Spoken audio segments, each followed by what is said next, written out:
सभी हिंदू धर्म सनातनी धर्म अवलंबियों को जो है आने वाले 2024 के चैत्र नवरात्रि की हार्दिक शुभकामनाएं और बधाई देता हूं। मैं मां जगदम्बा से प्रार्थना करूंगा कि पूरे संसार में सुख समृद्धि ऐश्वर्य धन धान्य आदि की वृद्धि हो। सभी जो मनुष्य हैं जो लोग हैं उनका जो है सभी प्रकार का जो कष्ट है वो दूर हो। उनके घर में सौंदर्य आदि का जो है वास हो, धन धान्य का वास हो और उनके घर में सुखी सदा सुख रहे और सभी प्रकार की मनोकामनाएं जो है उन्हें प्राप्त हो। पंडित जी, चैती नवरात्रि जो है समीप आ गई है और जातकों ने पूजा पाठ की तैयारी शुरू कर दी है, बट सबके मन में कई तरह के जो क्वेश्चन है कि कैसे पूजा करना चाहिए, कैसे कलश बिठाना चाहिए। तो इसके बारे में जो है आप श्रद्धालुओं को कुछ बताइए कि किस तरह से पूजा पाठ करें और कैसे कलश बिठाएं। मेरा नाम देवेंद्र गौड़ है और मैं हरिद्वार अकादमिक विश्वविद्यालय से जो है मैंने शास्त्रीय डिग्री प्राप्त किया है और मैं ऋषिकेश उत्तराखंड में जो है मेरा निवास है, यहाँ पर मैं रहता हूँ। मैं सभी भक्तों को जो है आने वाले 2024 के जो चैत्र नवरात्र हैं उनके बारे में बता रहा हूँ। यहाँ पर जो है अर्चना चौधरी जी ने मेरे से सवाल किया है कि जो नवरात्रि के जो कलश है वो किस तरह बैठाया जाए। तो मैं सभी भक्तों से वो बताना चाहता हूँ कि सबसे पहले तो प्रातः काल अपना जो है स्नान ध्यान आदि करके सभी प्रकार के स्वच्छ वस्त्र पहनकर और जहाँ पर माता की चौकी हो वहाँ पर जो है लाल वस्त्र बिछाकर चौकी के ऊपर वहाँ पर जो है माता की मूर्ति को रखें और दिया दीपक बनाएं, एक बड़ा अखंड दीपक, और उसको प्रज्वलित करें। सबसे पहले यहाँ पर जो है सूक्ष्म रूप से गणेश वंदना करें। उसके बाद जो है माता का आह्वान करें और आह्वान करने के बाद जो है माता को स्नान पंचामृत आदि से स्नान कराएं, गंगा जी से स्नान कराएं और माता को नए वस्त्र आदि पहनाएं और उनको जो पुष्पों की माला पहनाएं। यहाँ पर सवाल होता है कि कलश किस तरह बैठाना चाहिए। कलश को जो है एक तांबे के बर्तन में बनाकर उसमें 5 आम पीपल के पत्ते लगाकर और उसके ऊपर जो है कच्चा नारियल या सूखा नारियल उसमें लाल कपड़ा बांधकर और उसमें जो है थोड़ा सा चावल रख के उसको अपने दाईं तरफ जो है कलश को बैठाना चाहिए। उसी तरह कलश में भी जो है गंध अक्षर आदि से सभी प्रकार के पंचोपचार द्वारा जो है पूजन करें। इस प्रकार से कलश को बैठाना उचित माना गया है। पंडित जी, कलश के अंदर जल डालते हैं, गंगा जल डालते हैं, इसके साथ और क्या चीजें डालते हैं? कलश के अंदर जो है वैसे तो सर्व औषधि पंचरत्न और जो है सिक्का हरिद्रा और चावल आदि भी जो है डाला जाता है जहाँ उपलब्ध होता है। पुष्प भी डाली जाती है? पुष्प नहीं डाला जाता। अच्छा। देखो, जैसे अगर किसी ने नवरात्रि के टाइम जो है जो कि हरियाली उगाने चाहते हैं तो सबसे पहले तो उसको जो है जमीन में मिट्टी हो, शुद्ध मिट्टी उपलब्ध न हो तो रेत का प्रयोग भी कर सकते हैं। रेत भी शुद्ध होना चाहिए। उसमें जो है जो कि हरियाली को उगाने के लिए उसको थोड़ा एक दिन पहले रात को भिगो दें और भिगोने के बाद उसको दूसरे दिन को सुबह घट स्थापना करना है तो उस वहाँ पर उस जो है उनको वहाँ पर बो दें और बोने के बाद उसके ऊपर जो है जो कलश है उसको रख दें। उसको रखने के बाद उसको जो है ढका जाता है। जी, प्लेट से ढक देना नहीं, जैसे कोई पत्ता हो, पीपल के पत्ते हो, आम के पत्ते हो, कड़ी पत्ते हो, केले के पत्ते आदि से उसको ढक दें। ढकने के बाद उसमें जो है ऋतु के हिसाब से अगर सर्दी के दिन है तो उसमें थोड़ा सा गुनगुना पानी डालें सुबह शाम। अगर ग्रीष्म के दिन है तो उसमें ठंडा पानी उपलब्ध कर सकते हैं जिससे कि उसमें अंकुरित बहुत शीघ्र प्राप्त हो।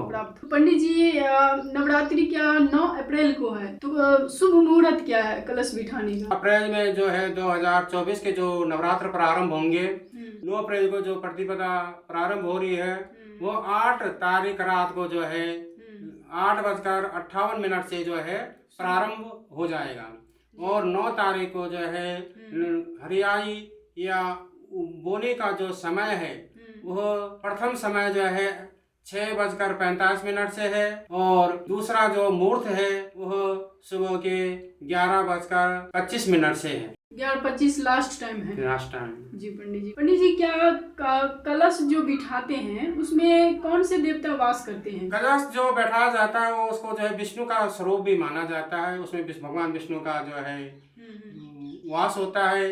उसमें गंगा, सरस्वती, यमुना जितने भी नदियां हैं उन नदियों का भी जो है इसमें वास होता है। इसे जो है शुभ कार्य में कहीं भी हो उसमें कलश बैठाया जाता है। जी धन्यवाद पंडित जी। पंडित जी सप्तशती का जो पाठ होता है तो वो किस तरह से करना चाहिए? सबसे पहले हमें क्या पढ़ना चाहिए, उसके बाद क्या पढ़ना जैसे अगर कोई भी मनुष्य सप्तशती का पाठ करना चाहता है तो उसमें 2 प्रकार का होता है। एक तो जो है हिंदी नॉर्मल होता है जिसमें हिंदी भाषा में लिखा रहता है।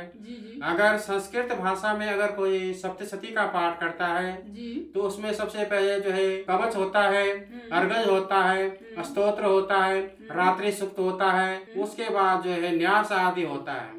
उसके बाद जो है प्रथम अध्याय से और त्रयोदश अध्याय तक जो है उसमें जो है संस्कृत में पाठ किया जाता है। पंडित जी जो 13 अध्याय होता है तो उसमें क्या शुरुआत क्या हमें फर्स्ट अध्याय से ही करना है, पहले अध्याय से करना है? हाँ, मैं पहले जो अगर कोई अर्घज स्तोत्र आदि रात्रि सूक्त जाप नहीं कर सकता है, वैसे तो सप्तशती में कहा गया कि अगर कोई भी मनुष्य अर्घज स्तोत्र रात्रि सूक्त पढ़ता है, कुंजिका स्तोत्र पढ़ता है तो उसी से जो है सारा पाठ जो है उसको प्राप्त हो जाता है। लेकिन सप्तशती का पाठ को जो है पूरा करना अनिवार्य होता है, इसलिए प्रथम अध्याय से और त्रयोदश अध्याय तक अवश्य पढ़ना चाहिए। जी तो अगर कोई चाहे कि मैं एक अध्याय करके पूरे 9 दिन में पूरा करूं तो क्या ये संभव है? वो अगर किसी के पास समय का अभाव है तो वो भी जो है वैसे तो जो है उसको 9 दिन में पूरा करना अनिवार्य होता है, लेकिन समय के अनुभव के कारण वो एक दिन में कम से कम 2 या 3 अध्याय का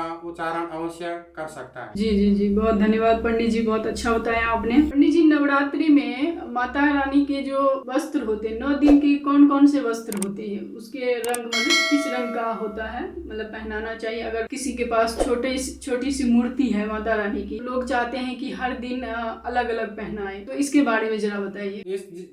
जैसे नवरात्र में अगर कोई माता रानी की मूर्ति को स्नान आदि कराता है प्रतिदिन, तो वैसे तो जो है प्रथम दिन जो है श्वेत वस्त्र है, उसके बाद जो है लाल, हरा, पीला, नीला, काला, इस प्रकार के जो 9 देवियों के जो 9 रूप हैं उनके अनुसार जो है वस्त्र पहना सकते हैं, इसमें कोई दोष नहीं है। मतलब जैसे कि मंगलवार अगर बीच में पड़ता है तो मंगलवार को लाल पहनाना चाहिए। वैसे माता को जो है उस रक्त वस्त्र सबसे ज्यादा पसंद है, लेकिन अगर उपलब्ध नहीं है तो एक ही वस्त्र से भी जो है काम चला सकते हैं।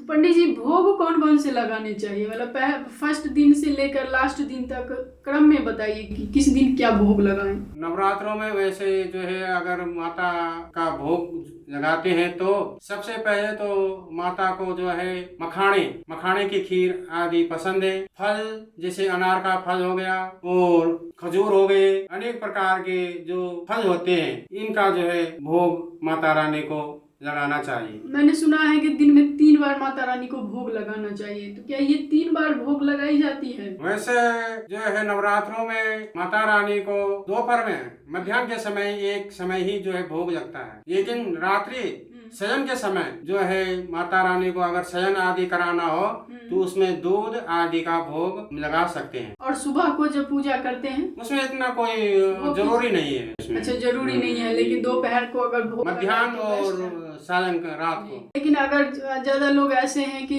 दिन भर ऑफिस में रहते हैं तो वो तो सुबह को ही भोग लगाएंगे। अगर जिसके पास समय का अभाव है वो प्रातः का अपने समय के अनुसार जो है भोग लगा सकते हैं, इसमें कोई दिक्कत आदि बाधा का जो है दोष नहीं है। ठीक है पंडित जी, बहुत बहुत धन्यवाद। पंडित जी वैसे तो आपने सब कुछ बहुत ही क्लियर अच्छी तरह से बताया है, दर्शकों को समझ में आ ही रही होगी, बट लास्ट में कुछ जरा मेरे बारे में दर्शकों से रिक्वेस्ट मैं सभी भक्तों से अनुरोध करता हूं कि अर्चना चौधरी जी को इस वीडियो का जो है सब्सक्राइब कीजिए और अधिक से अधिक जो है लाइक कीजिए, शेयर कीजिए। धन्यवाद पंडित जी। मेरी बातें तो कोई सुन नहीं रहे हैं, आपकी शायद समझ लें, और आपके जो पूजा में बहुत ही शक्ति है, भक्ति है, और पंडित देवेंद्र गौड़ जी से ही पूजा करवाती हूँ और इनकी पूजा में बहुत की शक्ति है, जो भी पूजा करवाते हैं मन से करवाते हैं और फल भी मिलती है। तो आज मैं आशा करती हूँ कि आज पंडित जी जो बोल रहे हैं आज ये भी सत्य हो जाए कि आप लोग इस वीडियो को ज़्यादा से ज़्यादा शेयर करें, लाइक करें और इस वीडियो को वायरल कर दी। तो गाइज मैं आप सबको पंडित जी का कॉन्टैक्ट नंबर इस वीडियो के डिस्क्रिप्शन बॉक्स में डाल रही हूँ। तो आप लोग कभी भी अगर इसी केस में पूजा करवाना हो, पंडित की जरूरत हो और तो आप लोग इनसे कॉन्टैक्ट कर सकते हैं। और आप चाहें तो दिल्ली तक भी, अगर शादी ब्याह में अगर आपको दिल्ली में पंडित जी नहीं मिल रहे हैं तो पंडित जी जाकर आपको वहाँ भी करवा सकते हैं। पंडित जी जी जी अवश्य। धन्यवाद पंडित जी, आपने सब कुछ इतने अच्छी तरह से बताया, बहुत बहुत धन्यवाद।